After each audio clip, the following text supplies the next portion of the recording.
During our first big screen introduction to Isla Nublar, many of us fell in love with the Jurassic Park movies, but in the 20 plus years since then, fans have uncovered many mistakes and issues with the films. Yippee-ki-yay movie lovers, it's Jan here, and today I'm explaining how Jurassic World Fallen Kingdom fixes or addresses 6 movie mistakes and complaints fans have had about the Jurassic movies. Spoilers ahead for the Jurassic World movies, so take care if you haven't seen them yet. The brutal, drawn-out death of Claire's personal assistant Zara in Jurassic World attracted plenty of criticism. Zara's demise, which saw her being pounced on by multiple pteranodons and snapped up by a mosasaur, certainly seemed over the top, given all she'd done was lose track of Claire's nephews after they were dumped on her. For Fallen Kingdom though, co-writer Colin Trevorrow says he learned his lesson, and told Empire that he made sure that every death was earned. Everybody deserves their death in this movie. He explained that it's horrible people who meet brutal ends in the sequel, like Ted Levine's Mercenary and Rafe Spall's Eli Mills. The T-Rex goat scene in Jurassic Park is an iconic moment, and there was a brief callback to it in the first Jurassic World. Yet some niggling questions have been raised about the original scene, such as given the size of the goat, why would a T-Rex leave a leg behind and not eat the whole animal? Well, in Fallen Kingdom, when the T-Rex is moved into Lockwood Manor's basement and she eats the goat, this time the filmmaker specifically showed Rexy swallowing up that final goat leg. And there's another little nod to that Jurassic Park goat moment when Rexy is chomping down on Eli Mills and one of his legs flies off. Carnotaurus catches it, but then leaves it behind after being scared off by Rexy. By the way, the T-Rex and goat scene was actually censored in some countries like Italy, and I talk more about that in my video on Fallen Kingdom's deleted and censored scenes.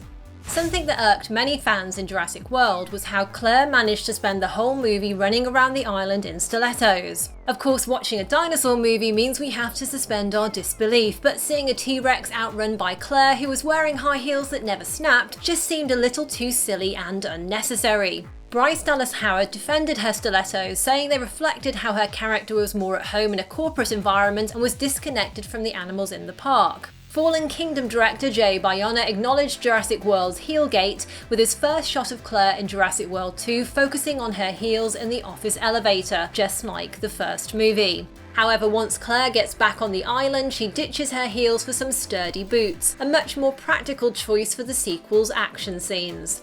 Although it's well known that many real-life dinosaurs had feathers, none in the first Jurassic Park movie did. In fact, dinosaur consultants on that movie did recommend that dinos such as the raptors and the T-Rex should have feathers. However, unfortunately, computer animation at that time couldn't handle creating feathers realistically, so the idea was abandoned. The movie's scientific inaccuracy was acknowledged by Jurassic Park 3's filmmakers, who gave a nod to feathered dinosaurs by adding a little tuft of quills to the velociraptors. But when the franchise returned with Jurassic World, a decision was made to stick with featherless raptors. Director Colin Trevorrow defended this choice by saying that Steven Spielberg had been unhappy with the look and feel of feathered dinosaurs in the Terra Nova TV series, which Spielberg executive produced between the original and new trilogy. Jurassic World 2 addresses its lack of feathered raptors by adding a little tuft of quills to the new Indoraptor's head, while still maintaining the franchise's continuity by keeping the overall scaly look of most of the Jurassic dinos. By the way, the movies have an in-universe justification for the lack of accuracy in their dino designs, as they aren't pure dinosaurs, as their genes have been mixed with, for example, frog DNA.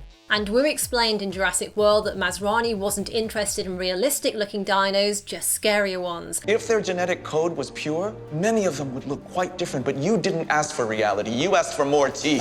Although Jurassic Park 3 is one of the less popular entries in the franchise, many fans do love the Spinosaurus, which was introduced in that movie. And key to designing that dinosaur was Ricardo Delgado, who contributed storyboards and concept art for the creature. Delgado is a film and comic book artist who went uncredited for his contributions to the movie. However, Jurassic World Fallen Kingdom pays homage to him with an Easter egg via Congresswoman Delgado, who Claire speaks to on the phone to get support for her plan to save the dinosaurs from their impending extinction on Isla Nublar.